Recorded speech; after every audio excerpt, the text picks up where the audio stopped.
The Pittsburgh Steelers lose again in front of a national audience, this time by multiple scores to the Green Bay Packers at home by a final score of 35-25.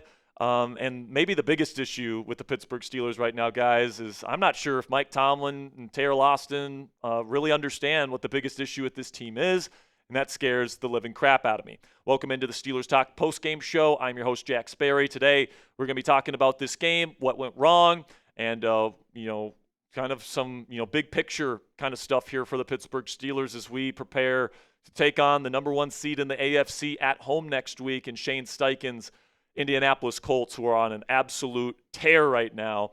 But make sure you guys click that subscribe button. We're going to have my film takeaways after I watch the film tomorrow. We'll also have extensive coverage for you guys throughout this week. 2 live shows Tuesday and Thursday, and then we'll be live again next Sunday for Week 9 of the NFL schedule, where the Steelers hopefully can get back in the win column and get a statement victory versus the Colts. But after this game, man, it's certainly not a ton of hope that they're going to be able to do that. This game actually started out pretty well. The Steelers were moving the ball extremely well. They had their jumbo personnel packages out there. They were running the ball effectively with Jaylen Warren in this game and Kenny Gainwell, and they were throwing the ball pretty well with Rodgers. They were consistently getting into Green Bay territory, and they were up by 2 scores heading into halftime, and they got the ball with a chance, with the ball in their hands, to take the lead by 3 scores in the second half. And then, what really kickstarted a really bad second half in a series of unfortunate events was that the officiating crew failed to call an obvious offsides call on a 3rd down and 8 that would have brought them to 3rd down and 3 after an incompletion. But just really brutal call there, followed by a touchdown by Green Bay, followed by 3 and out by the Steelers, followed by another touchdown from Green Bay to take the lead. And it was just a downward spiral the entire second half. And, there were some good moments in the second half. Roman Wilson led the team in receiving yards today and got his first touchdown today. So Roman Wilson, guys, if there's a takeaway to come out of this, Roman Wilson has actually played pretty darn good football the last 3 weeks. And I think that he's going to continue to see his role increase. And he's actually played pretty darn well over the last stretch of games. And Jaylen Warren, I thought, had a good game today. I thought Rodgers had his moments for sure. Lots of drops today, lots of self-inflicted wounds that we'll get into later in today's show. But plain simply, guys, the story of the game was the defense just couldn't stop Jordan Love and the Packers' passing attack this entire game. Another game where you're giving up over 300 passing yards to a quarterback. This time 360 yards passing and 3 touchdowns to no interceptions to Jordan Love, who once again, just like Joe Flacco, is getting rid of the ball quickly, absolutely dicing up the Steelers' defense. And, Tucker Kraft, 143 yards by himself, absolutely dominated the Pittsburgh Steelers today. And to make matters worse here, some injuries on the Steelers, and all of them are pretty big, okay? Daniel Ekuale left the game with a knee injury. We'll have some injury updates for you guys tomorrow on Overreaction Monday in terms of how severe these injuries are, but Ekuale left early. He's one of your best, if not your best, run-defending interior defensive lineman right now. Maybe outside of Derek Harmon and Cam Hayward, but he's certainly your best run-defending nose tackle on the team, and he's been really big in some big moments, and losing him, especially with Jonathan Taylor coming to Acrisure Stadium next week, really bad timing to lose Daniel Ekuale, especially if he can't go next week. But then Deshaun Elliott, and guys, I've been saying this all season long, how important Deshaun Elliott is to this defense. Like when he left that game versus the Jets and he wasn't on the field for week 2, week 3, week 4, and then, of course, the rest of the Jets game, that was probably the worst stretch of defensive football for the Pittsburgh Steelers this season, maybe outside of these last 2 games. But what you could tell in that second half when Elliott left the game after he got rolled up on by Tucker Kraft on a big 3rd down completion, that was the play of the game that completely shifted the tide, because that flipped the field for Jordan Love and the Packers. They would have had if that play was incomplete, they would have had to punt the ball. Steelers would have got the ball back again with a chance to go up 3 scores. But instead, you flip the field. They end up getting a touchdown there, and Elliott's out for the rest of the game. And you play Chuck Clark and Juan Thornhill out there, and those guys were just not getting the job done, frankly, in the second half. So all I can say, man, is if Deshaun Elliott's out for an extended period of time, you got to play Jabril Peppers, all right? He is a true strong safety. He's a good tackler. He can at least do some of the duties that Deshaun Elliott does in this defense. So, hopefully moving forward, it's not Chuck Clark and Juan Thornhill as the 2 starting safeties for the Steelers defense. And then also Isaac Seumalo left the game with a pec injury. And this is big, guys, because you can't go to your jumbo personnel packages when he's not out on the field, okay? They had to put Spencer Anderson in at left guard. And if that's the case, you can't run those jumbo personnel packages that have been the Steelers' bread and butter and have been really the reason why this Steelers offense has been a top 10 offense over the last several weeks. And you could tell in the second half when Seumalo left, all right, the two big injuries, Deshaun Elliott and Isaac Seumalo, had huge impacts on this ball game in the way that the Steelers were able to operate on both sides of the ball. And, if the way that the Steelers played on offense and defense was any indication of how these, injuries are going to affect this team moving forward, especially if these guys are done for the season, it's going to be rough sledding for the Pittsburgh Steelers moving forward if they play like the second half of this ball game. Now let's get to my takeaways. Starting with self-inflicted wounds. And just like the Seattle game, or you give up a touchdown to Seattle, a free one on special teams, and you drop a touchdown, or you tip up a potential touchdown to Muth and give them a free interception, taking 7 points off the board for the Steelers. Today, there's just a lot of self-inflicted wounds that killed you again. Multiple penalties on offense, stupid, unnecessary roughness penalties on DK Metcalf, where it would have been 3rd and 2, instead it's 3rd and 17, ending your drive effectively. And then you have fumbles late in the game from Kenny Gainwell. So, when you compile all those self-inflicted wounds along with a defense that can't stop anything, you're not going to win the ball game even if you have a 2-score advantage at halftime. And listen, man, the pass defense is the issue, and I've been preaching this over the last several weeks. All I heard from Mike Tomlin, Terrell Austin, Cam Hayward, TJ Watt this week, stop the run, stop the run, stop the run. That's the biggest issue. All I heard all week was the run defense was the big reason why the Steelers' defense is struggling.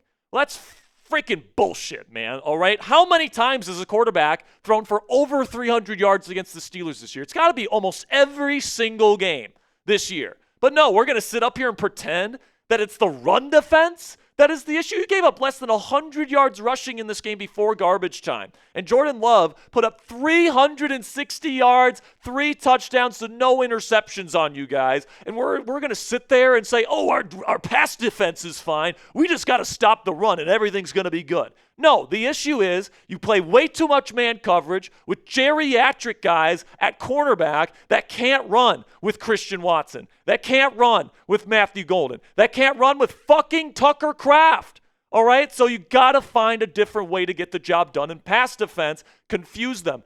And frankly, guys, I just don't think man coverage is what this team is built to do. And hell, they might even have to just sit down Darius Slay entirely to play Brandon Echols to get some fucking speed on this defense, okay? And, it's not just man coverage, though, man. Like, Patrick Queen was out of position in zone coverage multiple times today. Multiple times. There was missed tackles from the linebackers multiple times in pass defense as well after the catch. And then, of course, you got Chuck Clark, who can't move anymore, getting full-time starting reps. And, and then Juan Thornhill was out of position a number of times as well. I mean, it's more than just one player or one issue with this passing defense, but what just drives me up a wall is that Mike Tomlin and Terrell Austin don't seem to realize that the passing defense has and will always be the issue of this defense. And when the hell are these guys going to learn that is the case? All right, when are these guys going to learn that running cover one man with no intermediate zone defender is not going to work? And it's going to leave guys wide open over the middle of the field because you don't have guys that can stick with people in man-to-man coverage. All right? They're operating as if they think Darius Slay and Jalen Ramsey are fucking 25 years old. All right, they're not. They're in their 30s. All right, or at least Slay is. Okay, and Ramsey's certainly getting up there in age as well. And I think Ramsey, in the specific type of defense, can be pretty good. But when you keep running man coverage time and time and time again, and they keep getting beat time and time and time again, I don't know how these guys look at the film and say, oh yeah, our game plan this week is to run more man-free.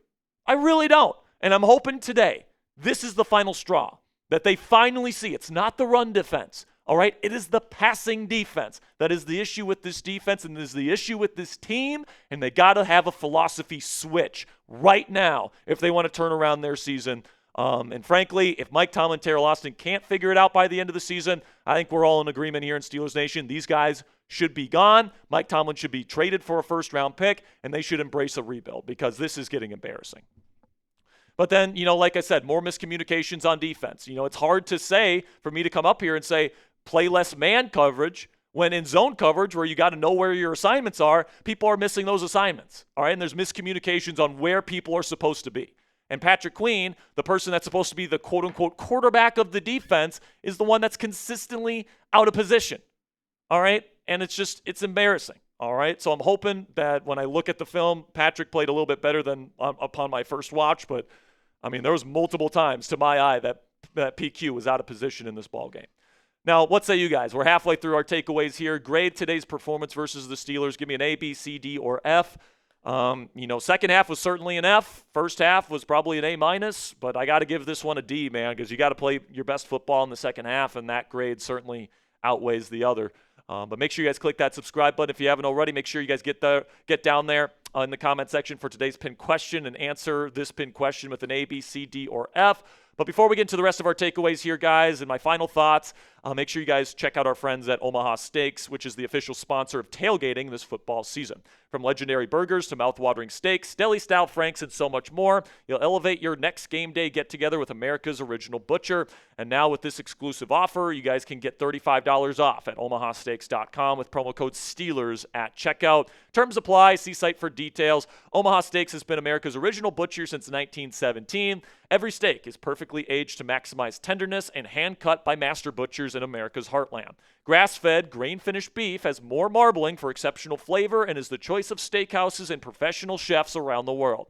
Omaha Steaks offers unrivaled quality and variety, and every bite is backed by their 100% guarantee. They also carry mouth-watering burgers, chicken, pork, and seafood, plus you get delectable desserts. So no matter what kind of meat or type of food that you want, Omaha Steaks has certainly got it, and they get it to you at premium quality prices and also premium quality meat. So make game day decisions are delicious with the official sponsor of tailgating with our friends at Omaha Steaks today. Visit omahasteaks.com and get $35 off with promo code Steelers at checkout. It's omahasteaks.com and promo code Steelers at checkout for $35 off. Terms apply. See site for details, and a big shout out to Omaha Steaks for sponsoring today's edition of Steelers Talk. And honestly, guys, you guys heard me last week saying, why is Chuck Clark starting for the Steelers defense? I mean, once again, comes out there. He's a starter to start the game with Deshaun Elliott, okay, over Juan Thornhill and Jabril Peppers, two guys that I believe are better than he is. He can't run anymore. We're putting another geriatric, dude out there along with two other guys in Darius Slay and Jalen Ramsey, and we're wondering why we're getting fucking cooked in man coverage. I mean, wake up, Tara Lawson and Mike Tomlin. Chuck Clark, I mean, is it a coincidence that on the day that he was a healthy scratch for this defense against Cleveland, they had the best defensive performance of their season? No, it wasn't. So what did Chuck Clark do after that Cleveland game to make you think that he should be getting full-time starting reps? Please explain to me why this guy continues to get all these snaps. I would be surprised if he didn't get 50-plus snaps in this game, especially after Elliott went out. It's a fucking joke, all right? And why is he playing over Peppers? Like, Peppers should be playing, all right? Should be Juan Thornhill at free safety because he's more aggressive. He's actually got some speed. And then Jabril Peppers should be the strong safety that plays in the box and plays the role that Deshaun Elliott plays in this defense. Plain and simply. And if one of those guys gets hurt, fine. Put Chuck Clark's ass out there. But over those two guys is fucking malpractice by this Steelers defensive coaching staff. Plain and simple, okay? I'm done with it. All right, and then we shift to the offensive side of the ball. And, if Isaac Seumalo's out for an extended period of time, if not the entire season, I think the Steelers just lost their competitive edge on offense. All right, and I came into this game feeling very good about the Steelers offense with the jumbo personnel looks that they were running, all that great stuff. And they continued to do that in this game. They were very efficient when they were allowed to put, Spencer Anderson out there at tight end. Hell, he even had a catch. All right, it was awesome to see. But then when Seumalo comes out, Spencer Anderson goes in at left guard, pass protection breaks down, you can't run the football as effectively, and it was just a complete mess. So, I love Spence, but I like him a lot more as a jumbo tight end versus a left guard. So, hopefully the Steelers don't have to deal with, this situation. Hopefully Seumalo's back, and, if he misses time, he only misses a couple of weeks, and he can get back, and this team can get back to playing really good football. But this really couldn't have come at a worse time with two really tough teams next on the docket versus the Colts and Chargers, and you really need this offense to be playing at its best. I think there might have to be a change of direction with this offense if Seumalo is going to miss a extended period of time. But, the thing that has really sucked over the last 2 weeks, guys, is that the Steelers' defense has actually had pretty good starts to games, and they have actually came in, ready to play at times, and they're getting guys off the field. I mean, versus Cincinnati, they forced 2 punts to start that game. All right, but then once the downward spiral begins, they cannot stop it, and that is a big issue with this Steelers defense, and frankly, this entire Steelers team as a whole. Versus Cincinnati, you were able to combat the downward spiral with the offense continuing to score points. But today, it was, you had the downward spiral infect the offense as well with the self-inflicted wounds, the fumble, the 15-yard penalty that ended a drive, all these different things, the officiating, just time after time and time again, these drives stalling out for kind of just shitty reasons. And, you can chalk that up to bad luck. You can chalk it up to whatever you want. It's 2 straight games now where once your opponent has gotten a groove offensively, you have been unable to stop it for multiple drives. And for the rest of the game, you cannot stop it. And, this is also the 3rd straight game without a turnover, which is supposed to be the identity of this Steelers team, is that they don't turn the football over and they turn the other team over. Well, guess what? You've been turning the ball over way more over the last 3 weeks than you've actually been able to force these turnovers. And that's got to change over the next, several weeks if this Steelers defense is going to be playing to their potential moving forward. And also it's another week here with 0 sacks from the Steelers. And I don't even think that is something that is necessarily on the Pittsburgh Steelers, players. Alex Highsmith, TJ Watt, Cam Hayward. Is there certain moments where they should have done better? Sure. But I also think when it comes out here how fast Jordan Love was getting rid of the ball, there's just at moments here where the Steelers were sending blitzes, but you have one-on-one man coverage and they're getting toasted immediately and they're just throwing it out there. These guys just don't have any chances to get home. And that is the number one thing the Steelers defense needs to do, is they need to create more opportunities for the pass rush to get home. Quarterbacks are just frankly getting the ball out way too fast versus this team, and they got to find a way to combat that in the weeks to come. But hey, if you're feeling pretty bad about this team right now, just wait till tomorrow when they sign Marquez-Valdes Scantling. Instead of going out and trading for Jakobi Meyers, instead of going out and trading for Juwan Jennings or somebody else, Calvin Ridley or somebody of that kind, all right? I hate to say I told you guys, but I said last week, once he was released by the 49ers, if he's healthy enough to play, the fucking Pittsburgh Steelers are going to bring him in. And I hate when I'm right, but guess what? During the game today, Jordan Schultz, the Steelers are scheduled to work out veteran wide receiver Marquez-Valdes Scantling on Monday. Signing MVS would reunite him with Aaron Rodgers. All right, and the Steelers wanted him before he signed with San Francisco. Calvin Austin had a couple decent catches today. He's back. And then you've got Roman Wilson, who had a pretty decent day receiving as well.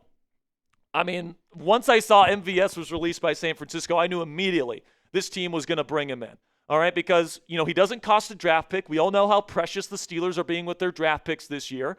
He's fast, so he can be that deep threat. He's got chemistry with Rodgers. He can automatically pick up the checks and the signs and all that different stuff that he wants to run. And he's a longtime veteran that has won Super Bowls and has caught touchdown passes in Super Bowls. He's played this exact role as a depth piece in a wide receiver room for a Super Bowl team.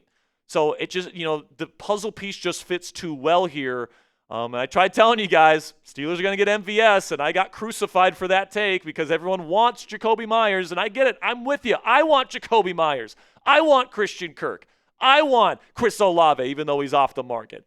But, this is the Pittsburgh Steelers, and this is the wide receiver position, and they don't want to give up draft picks. And, this is going to be their solution before the NFL trade deadline at the wide receiver position. And if you don't like that, too bad. Aaron Rodgers likes him, so he's going to be coming to Pittsburgh. That is if he passes his physical.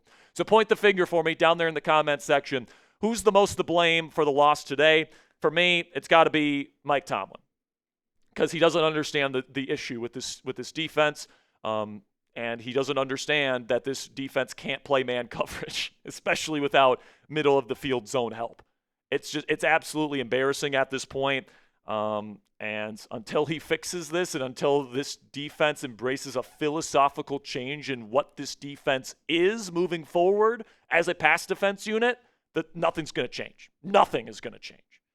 Now, just some final thoughts here before we go. It's still not too late. I want to make that abundantly clear. We're not even halfway through the season. And like if the Steelers turn around here and they beat the Colts at home next week, that will be a great ray of hope for this team because the Colts are the number 1 seed in the AFC. The Packers were the number 1 seed in the NFC going into tonight. The Packers are a damn good team, all right? Kudos to them. They played well, all that stuff. Jordan Love deserves a lot of credit, all that stuff, okay? But if the Pittsburgh Steelers can go, at home next week against another number 1 seed team and this time put together 4 full quarters instead of just 2 at the beginning of the game, they could win that game. And then you go to the Chargers. Maybe you win that game on the road. But let me tell you this, man. You got to completely change this defense in the way that you call it, or it's just going to continue to be more of the same. And if Mike Tomlin and Terrell Austin can't fix this by the end of the season, I've said this a number of times, and it's not going to be midseason, guys. If you're saying fire Tomlin now, it's just not going to happen, so let's not even discuss that possibility. Maybe they fire Austin, but honestly, who do they replace him with? It's just going to be another guy touting Mike Tomlin's vision. Until Tomlin changes his vision for this Steelers pass defense, it will not change. So we'll see when and if that change comes, but if it doesn't, it's going to be a very long season here on Steelers Talk. That'll be it for today's show, guys. Thank you so much for bearing with me here with my ranting. I'm pretty upset, pretty frustrated with yet another week of this Steelers defensive coaching staff not figuring it out and not figuring out how to play this Steelers defense. And it's going to be interesting to see what happens in the weeks to come. They better turn it around fast or, this season might get a lot worse before it gets any better. But at the end of the day, Steelers still in first place in the division. They still control their own destiny within the division.